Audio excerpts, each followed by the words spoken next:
जय हिंद दोस्तों, स्वागत है आपका जीके जीएस वाला में। दोस्तों आज हम कवर करने वाले हैं राष्ट्र गौरव, जो कंपलसरी है। यदि आप BA first year, second year या फिर first semester, second semester, third semester या फोर्थ सेमेस्टर, चाहे आप बीए के हों या बीएससी के, राष्ट्र गौरव का पेपर कंपलसरी था दोस्तों। ठीक है, चलिए स्टार्ट करते हैं। बताइएगा आप लोगों के 40 में से कितने प्रश्न सही हुए हैं। ठीक है दोस्तों, इसमें पहला प्रश्न पूछा था दोस्तों, राष्ट्र चेतना मुखरित हुई है। तो राष्ट्र चेतना दोस्तों यजुर्वेद में मुखरित हुई है। ऑप्शन नंबर बी सही है पहले का। प्रश्न नंबर 2 है दोस्तों, राष्ट्र का प्रथम उल्लेख मिलता है। राष्ट्र का प्रथम उल्लेख ऋग्वेद में मिलता है। दूसरे का ऑप्शन नंबर सी सही था दोस्तों। आगे बढ़ते हैं। प्रश्न नंबर 3 कह रहा है दोस्तों, राष्ट्र का यूरोपीय समानार्थी शब्द है। राष्ट्र का यूरोपीय समानार्थी शब्द क्या था दोस्तों? तो इसका है नेशन। ठीक है, तीसरे का ऑप्शन नंबर ए सही था। आगे बढ़ते हैं। प्रश्न नंबर 4 पूछा था दोस्तों, भारत के राष्ट्र चिन्ह का बोध वाक्य क्या है। भारत के राष्ट्र चिन्ह का बोध वाक्य क्या है दोस्तों? तो ये है सत्यमेव जयते। ठीक है, चौथे का ऑप्शन नंबर बी सही था। आगे बढ़ते हैं दोस्तों। प्रश्न नंबर 5 पूछा था, प्राचीन भारतीय गणराज्य में महाजनपदों की संख्या थी। तो ये लगभग हर साल क्वेश्चन से पूछता है दोस्तों। इसमें ऑप्शन नंबर सी सही था, पाँचवें का 16। आगे बढ़ते हैं दोस्तों। प्रश्न नंबर 6 पूछा था, वैदिक कालीन जीवन में आश्रमों की संख्या है। वैदिक कालीन जीवन में आश्रमों की संख्या कितनी है दोस्तों? तो 4 है। छठवें का ऑप्शन नंबर ए सही था। आगे बढ़ते हैं दोस्तों। प्रश्न नंबर 7 कह रहा है, राजतंत्र का अर्थ है। तो राजतंत्र का अर्थ होता है दोस्तों राजा का शासन। 7वें का ऑप्शन नंबर ए सही था। आगे बढ़ते प्रश्न नंबर 8 पूछा था दोस्तों, भारतीय मान्यता के अनुसार कलाओं की संख्या है। तो भारतीय मान्यता के अनुसार कलाओं की संख्या दोस्तों 64 है। ठीक है, 8वें का ऑप्शन नंबर सी सही था। आगे बढ़ते हैं। प्रश्न नंबर 9 पूछा था दोस्तों, गणतंत्र दिवस मनाते हैं। तो गणतंत्र दिवस 26 जनवरी को मनाते हैं। 9वें का ऑप्शन नंबर बी सही है। और स्वतंत्रता दिवस 15 अगस्त को मनाते हैं। ठीक है, आगे बढ़ते हैं। प्रश्न नंबर 10 पूछा था दोस्तों, राष्ट्रचीति को प्रतिपादित करते हैं। तो राष्ट्रचीति को उपर्युक्त सभी, ठीक है, पंडित दीनदयाल उपाध्याय, सुभाष चंद्र बोस और भगत सिंह, ये सभी राष्ट्रचीति को प्रतिपादित करते हैं। 10 का ऑप्शन नंबर डी सही है। प्रश्न नंबर 11 पूछा था, राष्ट्र गौरव में दिखाई नहीं पड़ता है। तो राष्ट्र गौरव में क्या नहीं दिखाई पड़ता है दोस्तों? तो आतंकवाद दिखाई नहीं पड़ता है। 11 का ऑप्शन नंबर सी सही था। आपका ज़्यादा समय नहीं लेंगे दोस्तों, जल्दी जल्दी देखेंगे। प्रश्न नंबर 12 पूछा था, आधुनिक राष्ट्र के घटक हैं। तो आधुनिक राष्ट्र के घटक दोस्तों क्षेत्र है, जनसंख्या है, संप्रभुता है, ये तीनों है, यानी ऑप्शन नंबर डी सही है। ठीक है, 12 का ऑप्शन नंबर डी सही था। प्रश्न नंबर 13 पूछा था दोस्तों, पृथ्वी सूक्त अंग है। पृथ्वी सूक्त किसका अंग है दोस्तों? अथर्ववेद का। ठीक है, 13 का ऑप्शन नंबर सी सही था। प्रश्न नंबर 14 पूछा था दोस्तों, भावात्मक राष्ट्र की अवधारणा है। भावात्मक राष्ट्र की अवधारणा क्या है दोस्तों? संस्कृति भावात्मक राष्ट्र की अवधारणा है। 14 का ऑप्शन नंबर सी सही है। आगे बढ़ते हैं। प्रश्न नंबर 15 क्या पूछा था दोस्तों, राष्ट्रीयता है।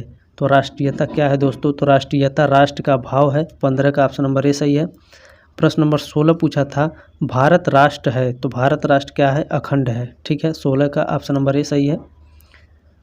आगे बढ़ते हैं हम। प्रश्न नंबर 17 देखते हैं दोस्तों, 20 के स्वामी को कहते हैं। 20 के स्वामी को क्या कहा जाता है दोस्तों? तो विस्पति कहा जाता है। ठीक है, 17 का ऑप्शन नंबर बी सही था। प्रश्न नंबर 18 है, ज्ञान कांड है। तो ज्ञान कांड क्या है दोस्तों? तो ज्ञान कांड है उपनिषदें। ठीक है, 18 का ऑप्शन नंबर ए सही था। प्रश्न नंबर 19 देखते हैं दोस्तों, भारतीय गणित के जनक हैं। तो भारतीय गणित के जनक कौन है दोस्तों? तो आर्यभट्ट भारतीय गणित के जनक हैं। 19 का ऑप्शन नंबर ए सही था। प्रश्न नंबर 20 देखते हैं दोस्तों। प्रश्न नंबर 20 पूछा था, लीलावती के रचनाकार हैं। तो लीलावती के रचनाकार है दोस्तों भास्कराचार्य। ठीक है, 20 का ऑप्शन नंबर ए सही था, भास्कराचार्य। प्रश्न नंबर 21 पूछा था, संगीत युक्त वेद है। तो ये भी दोस्तों जो मैंने पेपर कराया था उसमें कई सारे क्वेश्चंस है जो आए थे इस पेपर में।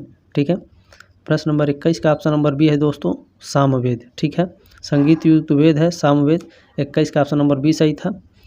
प्रश्न नंबर 22 है दोस्तों, प्रश्न नंबर 22 है, इंडिका के लेखक हैं। तो इंडिका के लेखक कौन है दोस्तों? मेगास्थनीज हैं। 22 का ऑप्शन नंबर बी सही है। आगे बढ़ते हैं। प्रश्न नंबर 23 पूछा था दोस्तों, गीत गोविंद कृति है, गीत गोविंद किसकी कृति है दोस्तों? तो गीत गोविंद किसकी कृति है? तो गीत गोविंद दोस्तों जयदेव की कृति है। ठीक है, 23 का ऑप्शन नंबर बी सही है, जयदेव। ठीक है, प्रश्न नंबर 24 है दोस्तों, रामायण के कर्ता हैं, तो रामायण के कर्ता दोस्तों वाल्मीकि हैं। ठीक है, 24 का ऑप्शन नंबर सी सही था। आगे बढ़ते हैं दोस्तों, प्रश्न नंबर 25 पूछा था, महाभारत विभाजित है, तो महाभारत दोस्तों किस में विभाजित है? महाभारत पर्वों में विभाजित है। ठीक है, 25 का ऑप्शन नंबर बी सही है। प्रश्न नंबर 26 है दोस्तों, गीता अंश है, तो गीता किसका अंश है दोस्तों? तो गीता किसका अंश है? याद रखिएगा, गीता महाभारत का अंश है।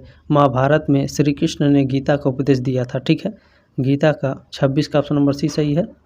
आगे बढ़ते हैं दोस्तों, प्रश्न नंबर 27 है, जय लघु रूप है, जय लघु किसका रूप है दोस्तों? तो जय लघु रूप है महाभारत का। ठीक है, 27 का ऑप्शन नंबर ए सही है। आगे बढ़ते हैं, प्रश्न नंबर 28 है, प्रणव यानी ओम का विवेचन है, तो ओम का विवेचन किस में है दोस्तों? ऑप्शन नंबर डी में है, मंडूक उपनिषद से। ठीक है, 28 का ऑप्शन नंबर डी सही था। आगे बढ़ते हैं, प्रश्न नंबर 29 देखते हैं दोस्तों, उपनिषद का शाब्दिक अर्थ है, उपनिषद का शाब्दिक अर्थ क्या होता है दोस्तों? समीप बैठना। ठीक है, 29 का ऑप्शन नंबर ए सही था। आगे बढ़ते हैं, प्रश्न नंबर 30 पूछा था दोस्तों, रामायण की मूल भाषा क्या है? तो यह यानी दोस्तों रामायण की मूल भाषा क्या थी? तो संस्कृत थी। ठीक है, 30 का ऑप्शन नंबर डी सही था। प्रश्न नंबर 31 देखते हैं दोस्तों, प्रश्न नंबर 31 पूछा था, अर्थशास्त्र के लेखक का नाम नहीं है, तो विष्णुपद। ठीक है, अर्थशास्त्र के लेखक का नाम क्या नहीं है? विष्णुपद। 31 का ऑप्शन नंबर डी सही था। प्रश्न नंबर 32 है दोस्तों, आदि काव्य है, तो आदि काव्य क्या है दोस्तों? रामायण एक आदि काव्य है। 32 का ऑप्शन नंबर सी सही था। प्रश्न नंबर 33 है दोस्तों, संगीत का प्राचीनतम ग्रंथ है, तो संगीत का प्राचीनतम ग्रंथ है दोस्तों सामवेद। 33 का ऑप्शन नंबर बी है। एक क्वेश्चन 2 बार पूछा है। ठीक है, प्रश्न नंबर 34 है दोस्तों, यक्षगानम है, यक्षगानम क्या है दोस्तों? यक्षगानम नृत्य कला है। ठीक है, 34 का ऑप्शन नंबर सी सही था। प्रश्न नंबर 35 है दोस्तों, HSRA का पूर्ण रूप है, तो हिंदुस्तान सोशलिस्ट रिपब्लिक एसोसिएशन। ठीक है, यह चंद्रशेखर आज़ाद, भगत सिंह, राजगुरु, सुखदेव, ठीक है, ये सब ने मिलकर हिंदुस्तान सोशलिस्ट रिपब्लिक एसोसिएशन की स्थापना किए थे। प्रश्न नंबर 36 है दोस्तों, भारत छोड़ो आंदोलन शुरू हुआ था, तो ये 1942 में शुरू हुआ था। 36 का ऑप्शन नंबर ए सही है। प्रश्न नंबर 37 है दोस्तों, भगत सिंह का शहादत दिवस है, तो 23 मार्च 1931। 37 का ऑप्शन नंबर बी सही है। प्रश्न नंबर 38 है, बिहार में 1857 के नेता थे, तो बिहार में 1857 के नेता कुंवर सिंह थे। 38 का ऑप्शन नंबर डी सही है दोस्तों। प्रश्न नंबर 39 देखेंगे, डॉक्टर भीमराव अंबेडकर ने किस मौलिक अधिकार को भारतीय संविधान का हृदय एवं आत्मा कहा है? तो 39 का ऑप्शन नंबर सी सही है दोस्तों, संवैधानिक उपचारों का अधिकार। ठीक है, 39 का ऑप्शन नंबर सी सही था। प्रश्न नंबर 40 देखेंगे दोस्तों, भक्ति आंदोलन इस युग की देन है, तो भक्ति आंदोलन दोस्तों मध्यकाल युग की देन है। 40 का ऑप्शन नंबर बी सही है। प्रश्न नंबर 41 देखते हैं दोस्तों, नाथ संप्रदाय के संस्थापक थे, तो नाथ संप्रदाय के संस्थापक गोरखनाथ थे। 41 का ऑप्शन नंबर डी सही है। प्रश्न नंबर 42 देखेंगे दोस्तों, आलवार भक्तों का संबंध है, आलवार भक्तों का संबंध किससे है दोस्तों? तो तमिल से है। ठीक है, ऑप्शन नंबर डी सही है 42 का। प्रश्न नंबर 43 देखते हैं दोस्तों, महात्मा गांधी द्वारा दांडी यात्रा के संदर्भ में सही तथ्य है, तो दोस्तों यह यात्रा 12 मार्च 1930 से शुरू हुई, यह भी सही है। 5 अप्रैल 1930 को समाप्त हुई, यह भी सही है, यानी दोस्तों सी भी सही है। ठीक है, ब्रिटिश नामक एक अधिकार के खिलाफ विरोध के रूप में किया था इन्होंने, यानी 43 का ऑप्शन नंबर डी सही है। आगे बढ़ते दोस्तों, प्रश्न नंबर 44 देखते हैं, गौतम बुद्ध के उपदेशों की भाषा क्या थी? तो गौतम बुद्ध के उपदेशों की पाली भाषा में दिए थे दोस्तों।